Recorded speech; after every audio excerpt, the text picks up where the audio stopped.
Hello दोस्तों, आज के इस वीडियो में हम लोग सीखने जा रहे हैं इंटीग्रेशन बाय पार्ट्स। तो ये कैसे सॉल्व करते हैं, देखिए सबसे पहले इसके लिए एक रूल होता है जिसको आइलेट रूल कहते हैं। ये आइलेट क्या है मैं बता रहा हूँ। देखिए सबसे पहले बाय पार्ट्स का यूज हम लोग तब करते हैं जब हमारे को इंटीग्रेशन करना है दो फंक्शन का एक ही साथ में अगर करना हो, दो या तीन फंक्शन का। जैसे मान लीजिए मैं आपसे कहता हूँ साइन एक्स कॉस एक्स का इंटीग्रेशन हमें करना है, ठीक है। तो यहाँ पे आप देख सकते हैं ये एक फंक्शन है और ये सेकंड फंक्शन है। तो इस तरह से आपको अगर मैं डिफरेंशिएशन करने बोलूंगा तो आप जानते हैं कि प्रोडक्ट रूल से हम लोग इसको कर सकते हैं, लेकिन इंटीग्रेशन में कोई प्रोडक्ट रूल का यूज नहीं किया जाता है, ऐसा कोई रूल नहीं है। तो जब हमारे पास दो या दो से अधिक फंक्शन हो तो उसका इंटीग्रेशन करने के लिए हम लोग बाई पार्ट्स का हेल्प लेते हैं, बाई पार्ट्स मेथड में। अब यहाँ पे एक आइलेट रूल समझना पड़ेगा। ये जो आई है इसका मतलब होता है इनवर्स, ठीक है। इनवर्स एल से हो गया लॉगरिथम, ए से हो गया आपका अलजेब्रा या अलजेब्राइक बोल सकते हैं, टी से आपका ट्रिगोनोमेट्री हो गया, ठीक है, और ई से हमारा एक्सपोनेंशियल फंक्शन। ये जो आप सीरीज देख रहे हैं, फर्स्ट फंक्शन हमको किसको मानना है, तो ये फर्स्ट फंक्शन, इसको हम लोग सेकेंड फंक्शन, इसको थर्ड, इसको फोर्थ, इसको फिफ्थ, इस तरह से हम लोग मानेंगे अपने क्वेश्चन में। तो देखिए यहाँ पे आपको दोनों क्या दिख रहा है, ट्रिगोनोमेट्रिक फंक्शन दिख रहा है। तो आप किसी को भी फर्स्ट किसी को भी सेकंड मान सकते हैं। लेकिन मान लीजिए अगर ऐसा रहता क्वेश्चन में साइन एक्स और यहाँ पे रहता लॉग एक्स, तो यहाँ पे आप देख सकते हैं ये तो ट्रिगोनोमेट्रिक फंक्शन है और ये लोगरिथमिक फंक्शन है। तो इस रूल के हिसाब से मेरा एल क्या है, इनवर्स नहीं है इस क्वेश्चन में, तो लॉग है। तो लॉग को हम लोग फर्स्ट फंक्शन मान लेंगे, इसको सेकंड फंक्शन मान लेंगे। ऐसा जो करना जरूरी है, क्यों करना जरूरी है, ताकि आपका क्वेश्चन सॉल्व करने में बहुत आसानी होगा। तो एग्जाम्पल के लिए मैं एक छोटा सा क्वेश्चन लेके आपको समझाने का कोशिश करता हूँ। देखिए यहाँ पे मैं एक क्वेश्चन ले लेता हूँ, इंटीग्रेशन ऑफ लॉग एक्स का हमको करना है। तो यहाँ पे देखिए लॉग एक्स का जब इंटीग्रेशन आप करेंगे तो ये बाई पार्ट्स से सॉल्व होगा। अब आप देखेंगे यहाँ तो एक ही फंक्शन है, तो ये बाई पार्ट्स से सॉल्व कैसे होगा, तो हम इसके साथ में 1 मान लेते हैं, ठीक है, 1। तो 1 इंटू लॉग एक्स मान सकते हैं। तो आपके पास दिख रहा दो फंक्शन हो गया, एक 1 और एक लॉग एक्स।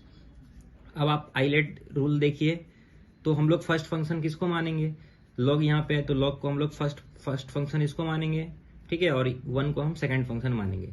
या दूसरा तरीका इसको समझने का ये है कि इन दोनों फंक्शन में जिसका डिफरेंशिएशन आसान है उसको आप फर्स्ट फंक्शन मानिए, जिसका डिफरेंशिएशन आसान है उसको फर्स्ट फंक्शन, ठीक है, और जिसका इंटीग्रेशन आसान है उसको सेकंड फंक्शन मानिए। तो log x का डिफरेंशिएशन 1/x होता है, इजी है, इसको हम फर्स्ट फंक्शन मान लेते हैं। तो अब हम क्या करेंगे, इस log x को एक बार एज इट इज लिख लेंगे, ठीक है, log x को एक बार एज इट इज लिख लेंगे, इंटीग्रेशन करेंगे यहाँ पे जो सेकंड फंक्शन है उसका, ठीक है, माइनस लगाएंगे और एक बार पूरे के लिए इंटीग्रेशन होगा। यहाँ पे देखिएगा, यहाँ पे हमको डिफरेंशिएशन करना पड़ेगा यहाँ पे जो आपने फर्स्ट फंक्शन को माना है। ये एक फार्मूला है, उसी पे मैं वैल्यू रख रहा हूँ। तो यहाँ पे हो जाएगा log x, माइनस करेंगे इंटीग्रेशन ऑफ 1 जो मेरा सेकंड फंक्शन था, क्या है। तो मैंने आपको बोला कि ये हमारी फर्स्ट फंक्शन माना, ये सेकंड फंक्शन, तो फर्स्ट फंक्शन को रख के सेकंड का इंटीग्रेशन माइनस इंटीग्रेशन पूरे के लिए होगा, उसके अंदर डिफरेंशिएशन करेंगे सेकंड जो हमने यहाँ पे रखा है बाहर में, फर्स्ट फंक्शन का differentiation minus integration of second function, ये फार्मूला रहता है, ठीक है। तो अब इस पे हम क्या करेंगे, वैल्यू को अब इसको सॉल्व करते हैं। चलिए, तो ये देखिए log x को तो हम सेम रखेंगे, 1 का इंटीग्रेशन dx का रिस्पेक्ट में कितना हो जाएगा, x हो जाएगा, माइनस पूरे के लिए इंटीग्रेशन है तो पहले इसको काम करना पड़ेगा। देखिए log x का डिफरेंशिएशन होता है 1/x, माइनस 1 का जब हम इंटीग्रेशन करेंगे dx के रिस्पेक्ट में तो ये आ जाएगा x, ठीक है। देखिए यहाँ पे माइनस नहीं होता है, यहाँ पे मल्टीप्लाई होता है, इसके लिए मैं क्षमा चाहूँगा, यहाँ मल्टीप्लाई होता है। तो ये हमारा वैल्यू आया dx। तो देखिए ये x और ये x कैंसिल हो जाएगा, तो यहाँ पे हमारे पास आ रहा है x log x minus integration of 1 dx, ठीक है।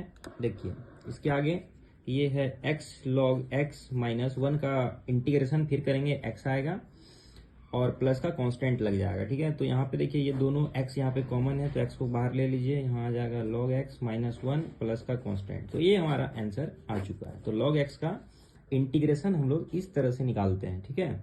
एक बार फिर से देख लीजिए ये फार्मूला क्या है, एक फार्मूला यहाँ पे देख लीजिए, फर्स्ट फंक्शन को रख के जिसको फर्स्ट फंक्शन माने हैं, फर्स्ट को बाहर रखिए, सेकंड का इंटीग्रेशन माइनस होल इंटीग्रेशन के अंदर में रहेगा differentiation of first function into integration of second function, और इसको जब आप कैलकुलेट करेंगे तो ये वैल्यू आपको मिल जाएगा। Thank you.